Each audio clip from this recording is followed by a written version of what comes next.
Welcome back to Will It Shoe. This week, we're going to be taking a look at the humble J-cloth. Interestingly, compared to most of the things that seem to come through this channel, these are actually made of cotton, rather than plastic, which explains why they're very good at what they do, like very absorbent, great wipe dry performance, moisture wicking, all of that. You know I'm team natural fibers and always will be, so that's good to see. And more importantly, it does make these biodegradable. They are pretty delicate, so could be an issue.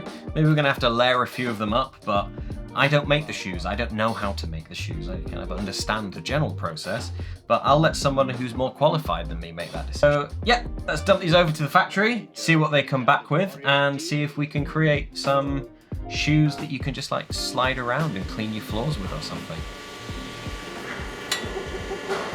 What is your shoe size? My size, 10. Gonna cut 10.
I had such little faith in these. I honestly did not think this was gonna work. Those things just seem so flimsy and quick to tear that I just thought they'd go instantly, but I guess they must be stronger than I give them credit for. I'm really enjoying the decision to make the pattern on the tongue follow the pattern from the sides. It just makes it look really cohesive. I think that did cause a bit of heat in the workshop between people, as the lasting team would have preferred it to be the other way, so it had more stretch around the toe. At least that's what I think I understood from the conversations that were going on, but I do think that makes it look really cool. White laces and a white sole are absolutely the right decision. I think I'd have preferred to have seen white eyelets instead of stainless, but then maybe that does give it a little bit of shine and a bit of pop that it would otherwise be lacking. Let me know in the comments if you agree, white or stainless eyelets. I'm not afraid to be proven wrong. Durability wise, I'm not sure. I mean, just trying to tear it there, like it seems like with the adhesive backing, it's really taken on a lot more strength, but I don't think it would take a lot to damage these, and then once that's torn, there's really not a lot you can do about it. Would I wear them? No, absolutely not. Would you? Let me know. I don't know. I just think they look pretty cool. I would absolutely hate to see what happens when they get wet and absorb a load of water, but surely they dry out again. So my verdict is, yeah, it's a shoe. It's something. Whether or not I'd want to see these into production, that is a different question. But what do you think? Would you wear them? Do you have any other ideas for cleaning supplies we could try and make shoes out of? Ones that would maybe be a bit more durable and sturdy from this? But yeah, thank you so much for watching. Please do drop a like on this video if you've got a second, and do subscribe to the channel if you want to see what else we've got coming up on Will It Shoe. See you next time.